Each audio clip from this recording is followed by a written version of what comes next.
മുഅ്മിനീങ്ങളോട് പറയുന്നു, ഇത് ശഅബാൻ മാസമാണ്. ശഅബാനിനെ കുറിച്ച് നബി സല്ലല്ലാഹു അലൈഹി വസല്ലം തങ്ങൾ പറഞ്ഞത് ശഅബാനു ശഹരി, ശഅബാൻ എന്റെ മാസമാണ്. എന്റെ മാസം എന്ന് പറയുമ്പോ പ്രിയപ്പെട്ട മുഅ്മിനീങ്ങളെ, റസൂലുള്ളാഹിന്റെതാണെന്ന് പറയുമ്പോ മുസൽമാന്റെ ഈമാൻ വർദ്ധിക്കുന്നില്ലേ?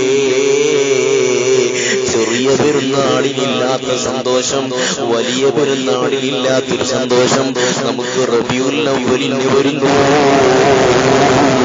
കാരണം ചെറിയ പെരുന്നാളും വലിയ പെരുന്നാളും അല്ലാഹു നമുക്ക് സന്തോഷിക്കാൻ നൽകിയ പെരുന്നാളുകളാണെങ്കിൽ അതാ റബീഉൽ അവ്വലാകുന്ന പെരുന്നാൾ, അത് റസൂലുള്ളാഹിന്റെ പെരുന്നാളാണ്. അപ്പൊ വലിയ സന്തോഷം മുസ്ലിമിന്റെ മനസ്സിന് വരികയാണ്. പുത്തൻ വസ്ത്രങ്ങൾ ഉടുക്കുകയാണ്, മധുര വിതരണം നടത്തുകയാണ്, റസൂലുള്ളാഹിന്റെ മദ്ഹ് പറയുകയാണ്, വീടുകളിലൊക്കെ മൗലിദ് ഓതുകയാണ്.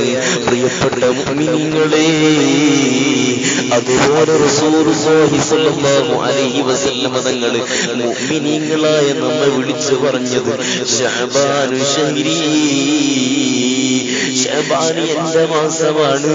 എന്റെ മാസമെന്ന് പറഞ്ഞാൽ മഹദി ആയിഷ റളിയല്ലാഹു അൻഹ പറയുന്നുണ്ട് കേട്ടോ. എന്താ പറയുന്നത്? ശഅബാനിനേക്കാൾ കൂടുതലായി നബി സല്ലല്ലാഹു അലൈഹി വസല്ലം തങ്ങളെ ആരാധന നിർവഹിക്കുന്നതായിട്ട് ഞാൻ മറ്റൊരു മാസത്തിലും കണ്ടിട്ടില്ല. റമദാൻ കഴിഞ്ഞ് കൂടുതൽ നോമ്പനുഷ്ഠിക്കുന്നത് റസൂലുള്ളാഹി തങ്ങളെ ശഅബാൻ മാസത്തിലാണ്. ആ ശഅബാനിലാണ് നമ്മൾ നിലകൊള്ളുന്നത്.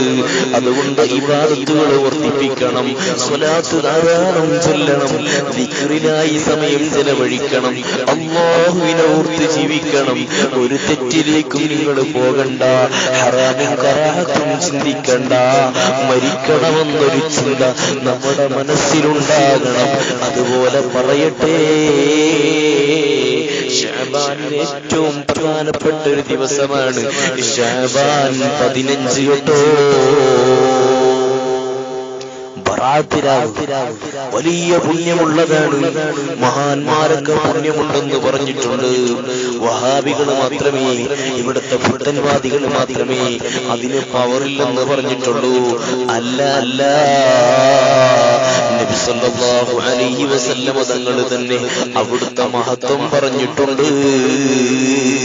പോരാ, ആ ശഅബാനിന്റെ 15 ദിവസത്തിൽ അല്ലാഹു ധാരാളം ആളുകൾക്ക് അതാ പുറത്തു കൊടുക്കുന്നു. നബിതങ്ങൾ പറഞ്ഞില്ലേ, കൽബ് ഗോത്രത്തിന്റെ ആടിന്റെ രോമത്തേക്കാൾ നാം അവർക്ക് പുറത്തു കൊടുക്കുമെന്ന് അല്ലാഹുവിന്റെ ഓർഡറാണ്. അതുകൊണ്ട് ആ ദിവസം പാപമോചനത്തിന് വേണ്ടി എന്റെ ഉമ്മത്ത് ഉപയോഗപ്പെടുത്തട്ടെ. റസൂലുള്ളാഹിന്റെ കൽപ്പനയാണ്. സുബ്ഹാനല്ലാഹ്, അന്ന് നോമ്പനുഷ്ഠിക്കലും അതുപോലെ ഇബാദത്ത് ചെയ്യലും പ്രത്യേകം സുന്നത്താണെന്ന് ഇമാമികൾ പറഞ്ഞിട്ട് ഇമാം ഗസാലി റളിയല്ലാഹു അൻഹുവിന്റെ ഹിയ്യയുടെ ശറാകുന്ന ഇത്ഹാഫിലതാ ആ ബറാത്തിന്റെ രാവിൽ 3 യാസീൻ ഓതണമെന്നും, ഒന്നാമത്തെ യാസീൻ ദീർഘായുസ്സിന് വേണ്ടിയിട്ടും, രണ്ടാമത്തെ യാസീൻ അതേ റിസ്ഖിൽ വിശാലത ലഭിക്കാൻ വേണ്ടിയിട്ടും, അതുപോലെ മൂന്നാമത്തെ യാസീൻ അന്ത്യം നന്നാവാനാണ്, ആഖിബത്ത് നന്നായി മരിക്കാനാണ്.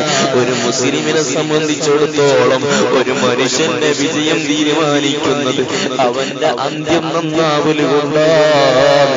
അതുകൊണ്ട് ശഅബാൻ ഉപയോഗപ്പെടുത്തി തഖ്വയോടെ ജീവിച്ചോ.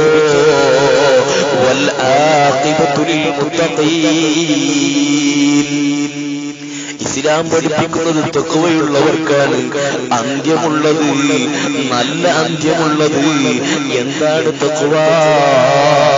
അല്ലാഹു കൽപ്പിച്ച കാര്യങ്ങൾ ജീവിതത്തിൽ കൊണ്ടുവന്ന് അവൻ വിരോധിച്ച കാര്യങ്ങളിലേക്ക് അടുക്കാതെ, ദീപത്ത് പറയാതെ, നമീമത്ത് പറയാതെ, ഫിത്ന പറയാതെ, ഫസാദ് പറയാതെ, ഹൃദയം ശുദ്ധീകരിച്ച് ആരോടും വെറുപ്പില്ലാതെ